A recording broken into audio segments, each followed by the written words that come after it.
मातृदेवाय नमो नमो, पितृदेवाय नमो नमो। आज आपको हम स्वास्थ्य लाभ के लिए सभी रोगों का एक इलाज बताने जा रहे हैं। ये पौराणिक इलाज है। इस इलाज को बहुत ही समय से किया जा रहा है। आपने मुरारजी भाई देसाई को भी, जो भूतपूर्व प्रधानमंत्री थे स्वर्गीय मुरारजी देसाई, वो भी इसका सेवन करते थे और 100 वर्षों तक जिए। उसके उपरांत उनकी स्वर्गवास हुई। तो आपको हम बताने जा रहे हैं सभी रोगों का एक इलाज। ये माता पिता सेवा परिवार के द्वारा आपको बताया जा रहा है। सभी रोगों का एक इलाज, जिसका नाम है शिव मूत्रपान। शिव मूत्रपान का मतलब, जो आप सुबह में उठते हैं और करते हैं, जैसे कि पेशाब, तो उसको सेवन करना।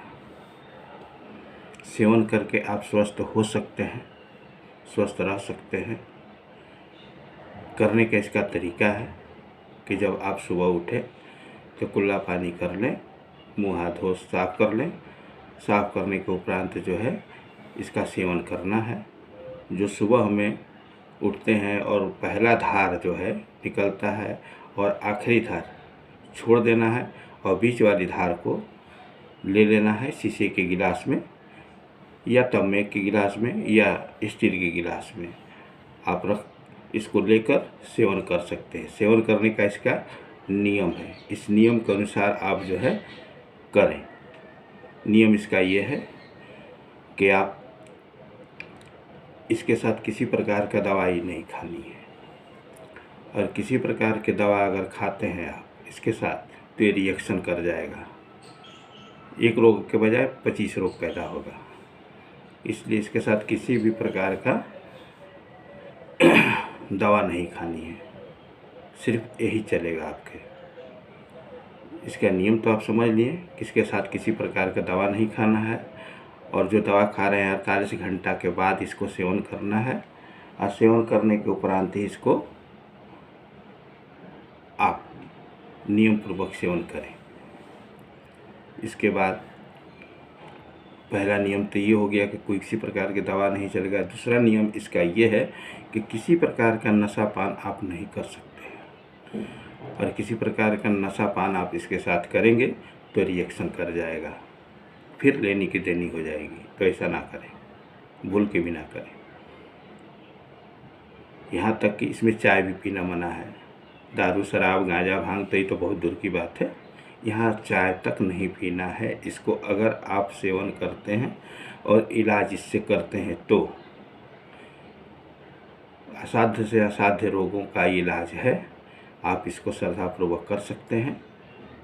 हमारे बहुत पुरानी अवस्था जो थी, जिसमें दवा नहीं थे, उस समय लोग इसका सेवन करके अपने इलाज करते थे। साधु संत जो है करते थे। इसका बहुत सा उदाहरण है, किताबों में आ चुका है। किताब आप पढ़ सकते हैं, समझ सकते हैं। और ये जो स्वस्थ कार्यक्रम आप सुन रहे हैं, समझ रहे हैं, किसी भी प्रकार का अगर काम करें तो नियम पूर्वक करें, अन्यथा ना करें।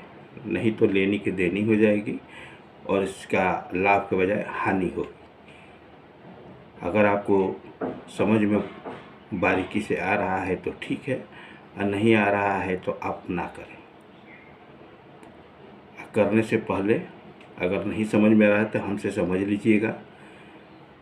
हमारे मोबाइल नंबर है, इस नंबर पर संपर्क करके हमसे बारीकी से सारी बातों को समझ सकते हैं, और समझने के उपरांत जो है तब सेवन करें। जल्दीबाजी में कोई काम ना करें। रही बात स्वस्थ रहने की, जो इसके पास रोग है वो भी कर सकता है सेवन, जो स्वस्थ है वो भी कर सकते हैं। यहाँ तक इसमें बताया गया है कि कैंसर जैसे रोगों को ये नियंत्रित करता है। और निरंतर में रखता है।